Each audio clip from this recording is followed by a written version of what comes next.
हाँ तो भाइयों, आज मैं फिर अपना प्रोग्राम आप लोगों को सुनाता हूँ। सर्वप्रथम मैं कुछ ज्ञान की बातें करूँगा, सामान्य ज्ञान की बातें करूँगा, उसके बाद पौराणिक कथा सुनाऊँगा। संसार का सबसे कीमती संसाधन कौन है? संसार का सबसे कीमती संसाधन खनिज है। पृथ्वी का सम्मेलन कब हुआ था? पृथ्वी का सम्मेलन प्रथम बार 1992 ईस्वी में हुआ था। द्वितीय बार पृथ्वी सम्मेलन 1997 ईस्वी में हुआ और तृतीय बार सम्मेलन 2002 में हुआ।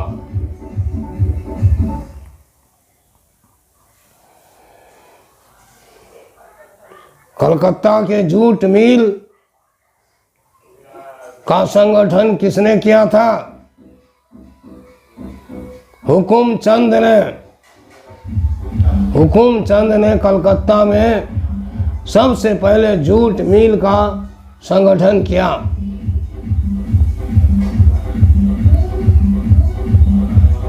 ज्वारीय ऊर्जा कौन सा संसाधन है? ज्वारीय ऊर्जा नवीकरणीय संसाधन है। क्यों? ये ज्वार और भाटा बराबर उठते गिरते हैं, जिसके कारण जो ऊर्जा उत्पादन होता है वह पुनः उसका उत्पादन किया जा सकता है। इसीलिए ज्वारीय ऊर्जा नवीकरणीय ऊर्जा है। हमारे देश में पर्वतीय भूमि कितनी है? कितना प्रतिशत है? हमारे देश में पर्वतीय भूमि 30% है। किस देश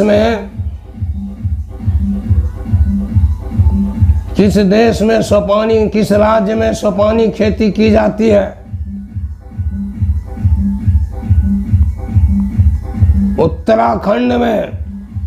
उत्तराखंड राज्य में सोपानी खेती होती है।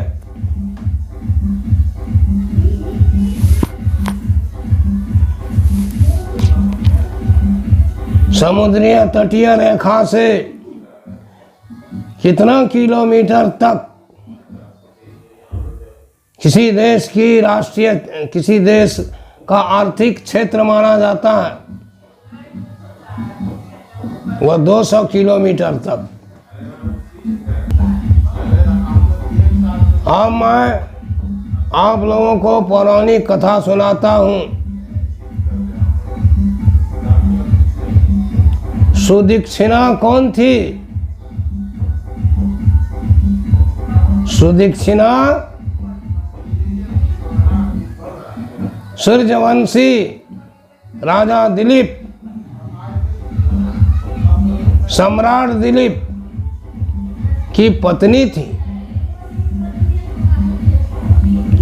राजा दिलीप निसंतान क्यों थे?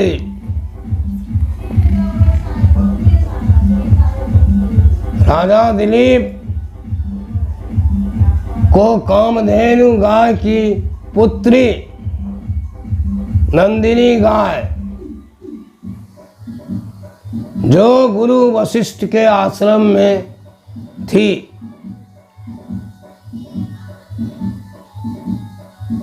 तो फिर उस नंदिनी गाय ने नृप दिलीप को शापित क्यों किया?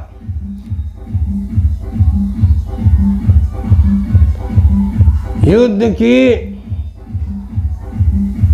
तत्परता में एक बार राजा दिलीप युद्ध करने जा रहे थे। युद्ध की तत्परता में उन्होंने गुरु को तो प्रणाम किया, किंतु उनके आश्रम में बंधी हुई नंदिनी गाय को प्रणाम नहीं किया। उनके नमन नहीं करने के कारण ही, नंदिनी गाय को नमन नहीं करने के कारण ही उस नंदिनी गाय ने उन्हें श्राप दिया। और श्राप यह दिया कि तुम्हें तब तक पुत्र नहीं होगा जब तक तुम मेरी सेवा नहीं करोगे, तब तक तुम्हें संतान नहीं होगी जब तक तुम मेरी सेवा नहीं करेगा। बहुत वर्ष बीत गए। दिलीप बूढ़ा होने पर चले, फिर भी उन्हें कोई संतान नहीं हुई। शोक संतप्त होकर, शोकाकुल होकर दिलीप अपने गुरु के आश्रम में गए और गुरु को पूछा, हे गुरुदेव, आप मुझे ही बताइए, आप ही मुझे बताइए कि मुझे संतान क्यों नहीं होती है? क्या मैं आजीवन निसंतान ही रहूंगा? गुरु ने कहा, अच्छा तो मुझे ध्यान करने दो, तत्पश्चात मैं तुम्हें बताऊंगा। उसके बाद क्या हुआ? गुरु ध्यान मग्न हो गए और उन्हें सारी बातें दिमाग में आ गई और उन्होंने दिलीप को उन बातों को बता दी। उन्होंने कहा, हे राजन, तुम तो शापित हो। तो दिलीप ने पूछा, किसने मुझे श्राप दिया? गुरु ने बताया, इसी नंदिनी गाय ने। तुम युद्ध काल में जाते समय मुझे तो प्रणाम किया, किंतु इस गौ माता को प्रणाम नहीं किया। इसी गौ ने तुम्हें श्राप दिया है कि जब तक तुम इसकी सेवा नहीं करोगे तुम्हें संतान नहीं होगी।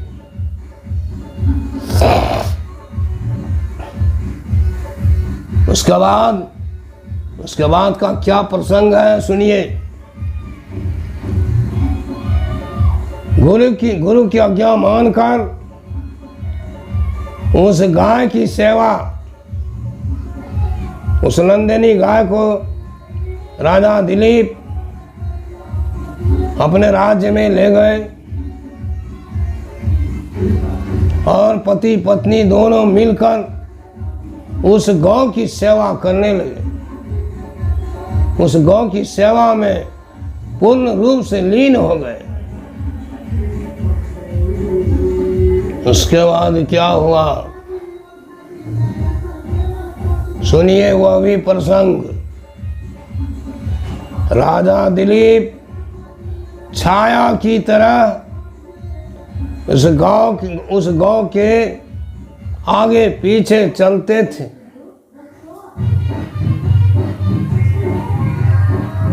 एक दिन गाय जंगल में चल रही थी। ग्रीष्मकाल का समय था। भयंकर आतप थी, तीव्र आतप थी।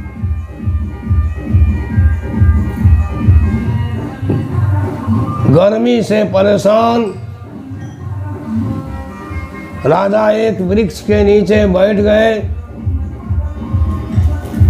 और उसी समय बैठकर आराम करने लगे। उसके बाद क्या हुआ, उस नंदिनी गाय ने अपनी माया से एक शेर का निर्माण किया। और राजा दिलीप जब आश्रम को चले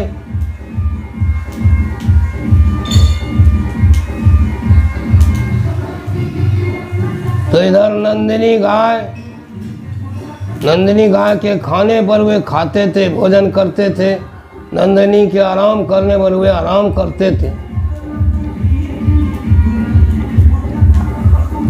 नंदिनी गाय जब आराम कर रही थी उसी समय राजा वृक्ष की छांव में बैठ गए और वो भी आराम करने लगे। गौ को आराम करते देख करके राजा दिलीप प्यास शांत करने के लिए आश्रम की ओर, अपने राज्य की ओर चल दिए। इसी समय क्या होता है सुनिए। उस नंदिनी गाय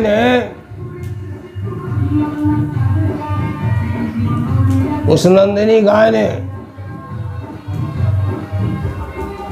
माया शेर का निर्माण किया और वह शेर उस गाय के ऊपर आसीन हो गया। राजा दिलीप आत्मज्ञानी थे। उन्हें दिमाग में आ गया कि कोई शेर उनकी गाय के ऊपर सवार है, गुरु की गाय के ऊपर सवार है। उसी समय उन्होंने एक मुट्ठी खल उठाकर मंत्र उच्चारण द्वारा उन बाणों को, उन तिनकों को फेंका जो बाण के रूप में जाकर उस शेर के सारे शरीर में चुभ गया और वह शेर मृत हो गया। उसके आगे क्या हुआ सुनिए प्रसंग।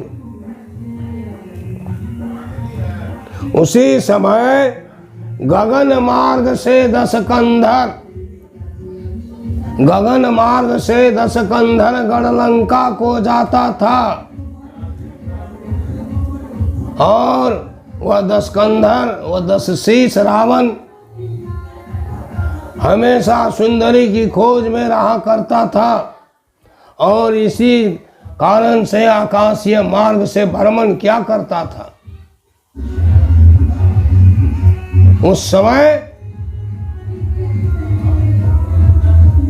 निरिप दिलीप की पत्नी सुदक्षिणा गौ के लिए पुष्प अपनी वाटिका से तोड़ रही थी। 10 कंधर ने देखा सुदक्षिणा को। सुदक्षिणा परम सुंदर, सुदक्षिणा बहुत सुंदरी में से एक थी, बहुत सुंदरी में से एक थी सुदक्षिणा। तुरंत रावण पुष्पक विमान को नीचे करता है और साधु रूप को धारण करता है। साधु भेष को ग्रहण कर सुदक्षिणा की ओर चल पड़ा। उसको साधु को अपनी ओर आते हुए देखकर वो पतिव्रता नारी सुदक्षिणा तुरंत समझ गई कि यह अवश्य कोई नीच है जो मेरी ओर बुरी भावना से आ रहा है। इसीलिए वह तेजी से पुष्प लेकर के अपने राजभवन की ओर भागी। तो जिस समय राजा दिलीप ने तिनकों के समूह को उठाकर फेंका, उस समय वह साधु रूपधारी, साधु भेषधारी 10 कंधर उनके पास पहुंचा और पूछा उनको, आपने यह क्या किया? तिनके उठा करके आपने जो फेंक दिया, आप जो तिनकों को फेंका सो क्यों? काहे साधु, हे मुनिवर, मेरी गाय के ऊपर एक शेर सवार है। उसी शेर को मारने के लिए मैंने इन तिनकों के समूह को फेंका है।